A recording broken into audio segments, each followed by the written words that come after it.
All right, Katie, now we're taking a look at your backstroke from the side view underwater. Okay, and as you come in, you can see that reach behind the head. Would like to see a little deeper shoulder into that catch.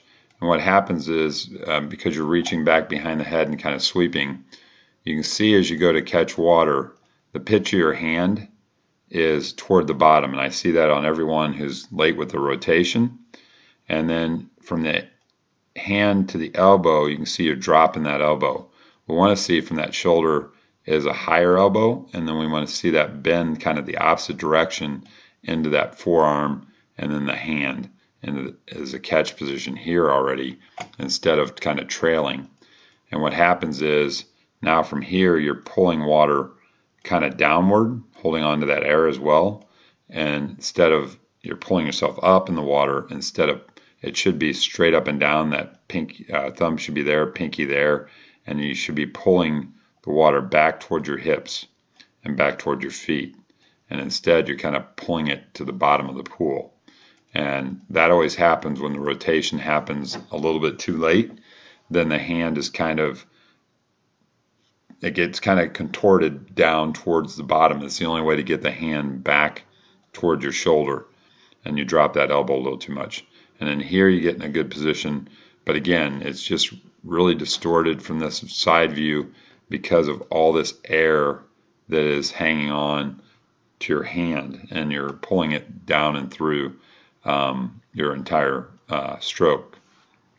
And then as we finish, you'll hold on to it all the way through the hip. So it makes it a little bit difficult to see what you're doing on the right side. Again, on the left, we see similar things, and we'll talk about that as you come off the wall. But again, I think we can get the feet up a little bit higher also. You're a little deep with the kick. So this part of the body is in good position, but then you can just see your feet are angled a little more towards the bottom.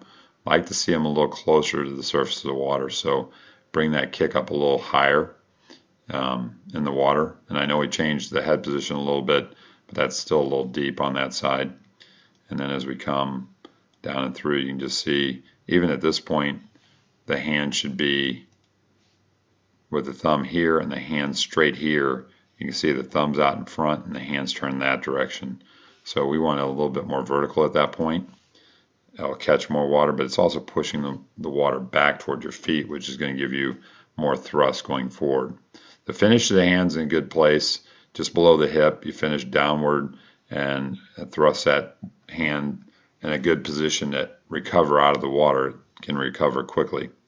And then we'll just go into the turn and watch the turn. Get aggressiveness into the wall. Still like to see you rotate a little quicker onto that stomach, but overall not bad. You're pulling with the back of your hands. That's a little surprising to me. I would have thought that you were catching water with your palms and not your back of your hands. So we want the palms of your hands not angled towards the top of the water. We want the palms of your hands turned over, so you turn them so the palms are aiming towards your face and head or towards the bottom of the pool, and they pull directly over your head. And you create about 40% more force with your hands, with your palms facing towards the bottom rather than trying to pull with the back of your hands.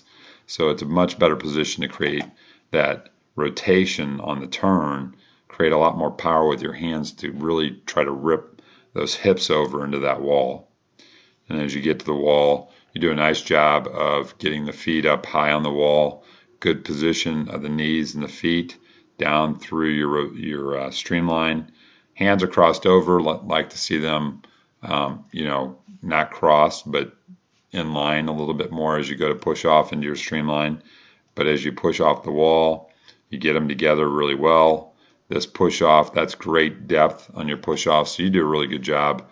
And whether it's your start or your turn of getting into that nice streamlined body line and getting the depth that you need to actually use a very good kick out in terms of your backstroke.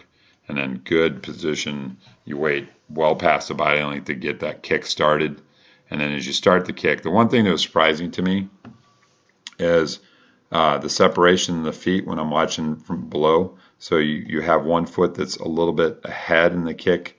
The left foot rather is ahead of the right foot, so it's a little bit uneven.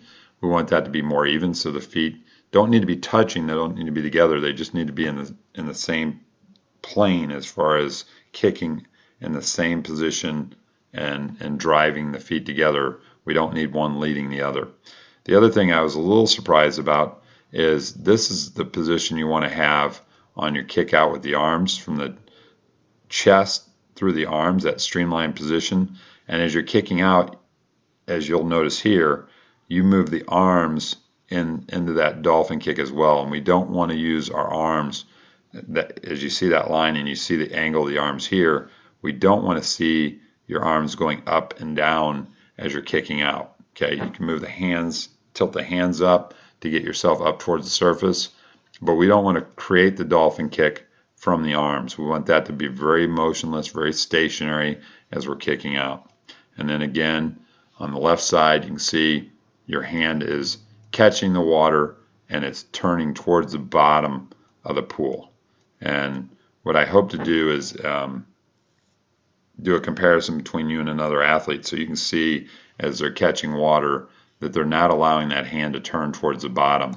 They're getting the hand with the thumb up in that entry, probably because they're rotating a little bit more and not reaching behind the head, and getting that hand in a good position to catch water a little bit sooner into your pole and not angling it towards the bottom. And you can see here, even on this side, that you're leading with your thumb. So the hand is really sliding through the water at this point. You got the hand pitched that direction, so it's sliding. We want that thumb to be up and that pinky to be down here. So you're really pushing the water. You're trying to anchor the hand and pull your body over your hand. So you want it anchored and not leading with the thumb down through the pole.